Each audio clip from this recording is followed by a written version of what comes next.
বাংলাদেশের ক্ষমতাচ্যুত সাবেক প্রধানমন্ত্রী শেখ হাসিনাকে আশ্রয় প্রদান, রাজনৈতিক টানাপোড়েন, মণিপুর সহিংসতা সব মিলিয়ে বেশ বিপাকেই আছে পার্শ্ববর্তী দেশ ভারত। এর মধ্যে ভারতীয় দুটি শিপিং কোম্পানির উপর নিষেধাজ্ঞা আরোপ করেছে যুক্তরাষ্ট্র। পুতিনের দেশ রাশিয়ার গ্যাস উৎপাদনকারী প্রতিষ্ঠান নোভাটেকের আর্কটিক LNG-2 প্রকল্পে জড়িত থাকার অভিযোগে এ সিদ্ধান্ত নিয়েছে জো বাইডেন প্রশাসন। গত 5 সেপ্টেম্বর এক বিবৃতিতে এই নিষেধাজ্ঞা আরোপের বিষয়টি জানায় মার্কিন পররাষ্ট্র দপ্তর।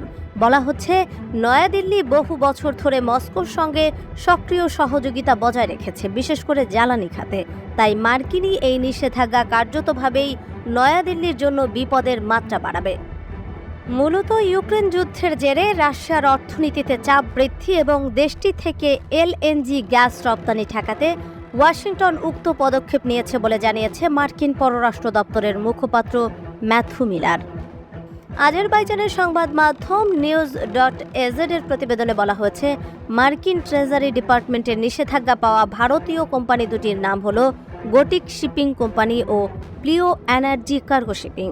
মার্কিন ট্রেজারি বিভাগ এই দুটি কোম্পানির সঙ্গে মার্কিন নাগরিক ও সংস্থাগুলোকে লেনদেন থেকে বিরত থাকার নির্দেশ দিয়েছে। ট্রেজারি ডিপার্টমেন্টের বিবৃতিতে এই কোম্পানি দুটির সম্পত্তি জব্দ করার কথাও বলা হয়েছে। তবে কোম্পানি দুটি জাহাজগুলোর ক্রুদের নিরাপত্তা নিশ্চিত করতে চলতি বছরের 6 নভেম্বর পর্যন্ত কার্যক্রম পরিচালনার অনুমতি দিয়েছে। বিবৃতিতে বলা হয়েছে, মার্কিন প্রশাসন গোটিক শিপিং কোম্পানি এবং প্রিও এনার্জি কার্গো শিপিংকে রাশিয়ার নোভাটেকের আর্কটিক LNG-2 প্রকল্পে জড়িত থাকার অভিযোগে নিষেধাজ্ঞা দেওয়ার সিদ্ধান্ত নিয়েছে। এ ব্যবস্থাটি রাশিয়া থেকে তরলীকৃত প্রাকৃতিক গ্যাস LNG রপ্তানি রোধ করার বৃহত্তর প্রচেষ্টার অংশ, কারণ রাশিয়ান অর্থনীতির বিরুদ্ধে নিষেধাজ্ঞাগুলো কঠোর করা হচ্ছে। এর আগে 2023 সালের নভেম্বরে ওয়াশিংটন আর্কটিক LNG-2 প্রকল্পের উপর সরাসরি নিষেধাজ্ঞা আরোপ করে। একই বছরের ডিসেম্বরে LNG সরঞ্জাম উৎপাদনে জড়িত বেশ কয়েকটি রুশ প্রতিষ্ঠানের বিরুদ্ধেও নিষেধাজ্ঞা আরোপ করে।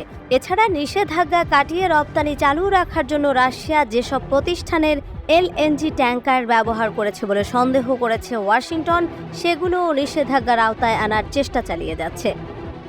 যুক্তরাষ্ট্র ছাড়াও ইউরোপীয় ইউনিয়নভুক্ত দেশগুলো তাদের বন্দর দিয়ে রুশ LNG পরিবহনে বিধিনিষেধ আরোপের পরিকল্পনা করছে। এই ব্যবস্থা 2025 সালের বসন্তে কার্যকর হবে বলে আশা করা হচ্ছে। এই প্যাকেজে রাশিয়ার আর্কটিক LNG-2 এবং মারমানস্ক LNG এর মতো রুশ LNG প্রকল্পগুলো প্রয়োজনীয় বিনিয়োগ, পণ্য সরবরাহ এবং পরিষেবার উপর নিষেধাজ্ঞা অন্তর্ভুক্ত থাকবে।